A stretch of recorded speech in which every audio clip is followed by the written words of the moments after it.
Assalamualaikum warahmatullahi wabarakatuh. Selamat pagi, selamat siang, selamat sore, dan selamat malam teman-teman semuanya. Tergantung kalian melihat video ini kapan, pagi, siang, sore, atau malam. Jumpa lagi dengan saya, Robit Fahmi, di akun YouTube Robit Fahmi.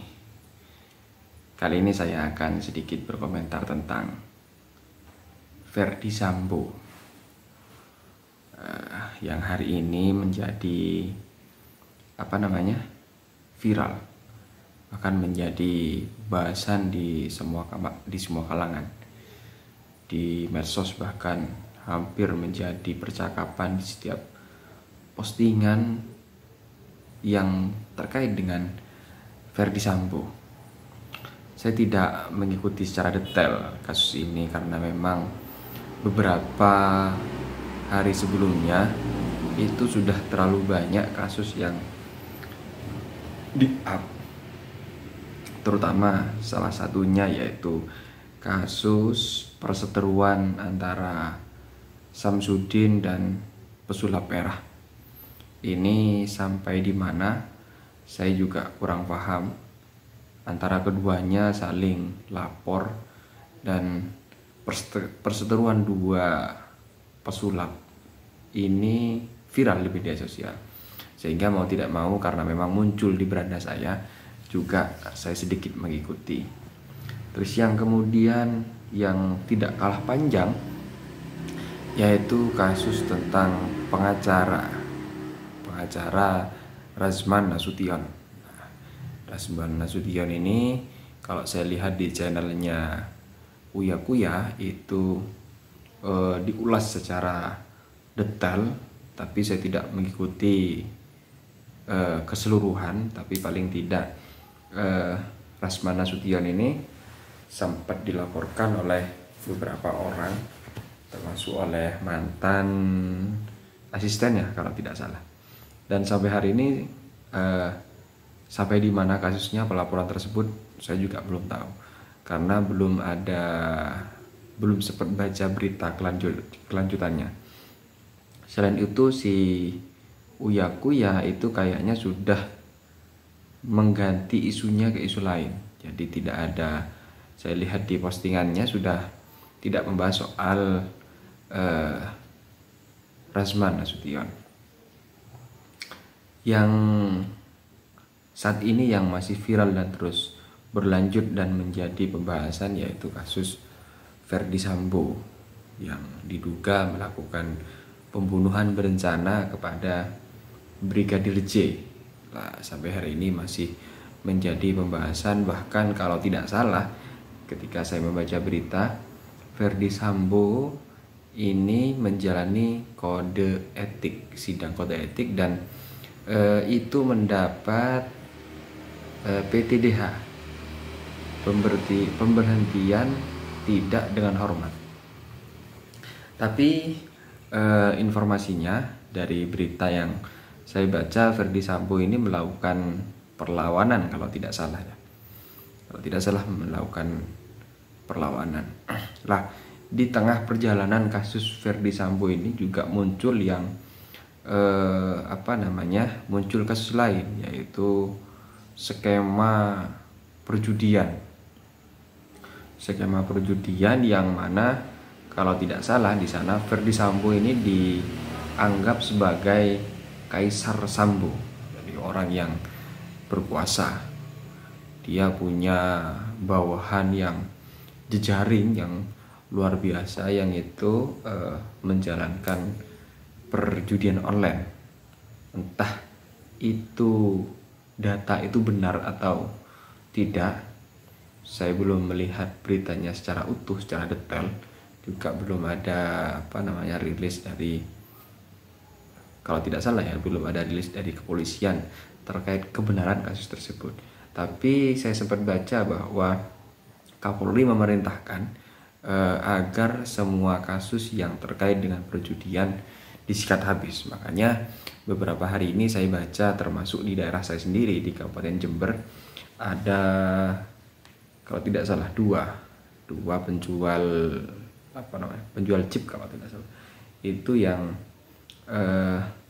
ditangkap oleh kalau tidak salah Polsek Emas, terus kemudian satunya Polsek mana saya juga sudah lupa. Nah, bahkan ada lagi ya mungkin dari Sambo efek kalau saya melihatnya, Polri berusaha untuk melakukan bersih-bersih di tubuh institusi kepolisian.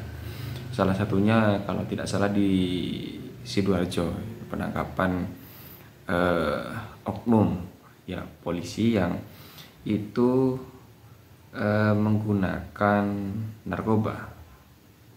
Kalau tidak salah, ini kalau tidak salah, klarifikasi kalau misalkan apa yang saya sampaikan ini keliru. Tapi kalau tidak salah, penangkapan kalau tidak salah 4 anggota oknum polisi itu yang ditangkap menggunakan sabu. Nah, jadi mungkin dari Sambo efek ini ke depan ini bisa menjadi menjadi perbaikan. Jadi banyak hal yang harus dibenahi. Jadi menurut saya institusi kepolisian itu memang sudah selayaknya melakukan introspeksi sisi mana saja yang memang harus dibenahi, terutama ketika kemarin sidang dengan Komisi 3 di DPR kalau tidak salah banyak sekali kritik agar Kapolri segera menyelesaikan kasus Verdi Sambo, karena memang tahun yang akan datang ini sudah dekat, artinya 1 tahun lagi sudah mendekati pemilu, maka Kapolri sudah fokus dengan pengamanan pemilu. Jangan sampai kemudian kasus Sambo ini berlarut-larut. Tapi saya harapkan ya Kapolri sudah selayaknya untuk menyikat habis ya Sambo dan kawan-kawannya lah yang terkait, agar memang nama baik Polri ya semakin baik di mata masyarakat itu,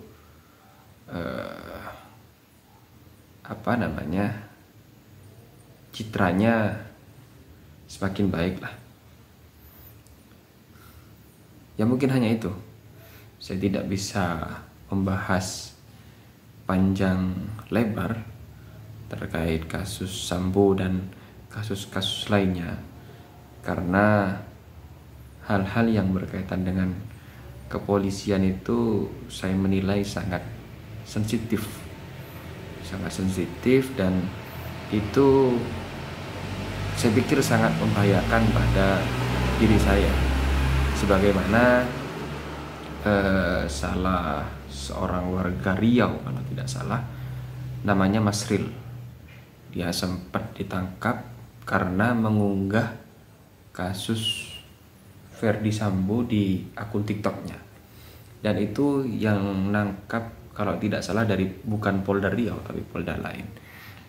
Jadi ada polisi yang melaporkan unggahannya, padahal yang upload pertama itu kalau tidak salah itu dari akun oposit. Nah, ini sangat sensitif sekali kalau menyinggung atau membahas soal-soal kepolisian,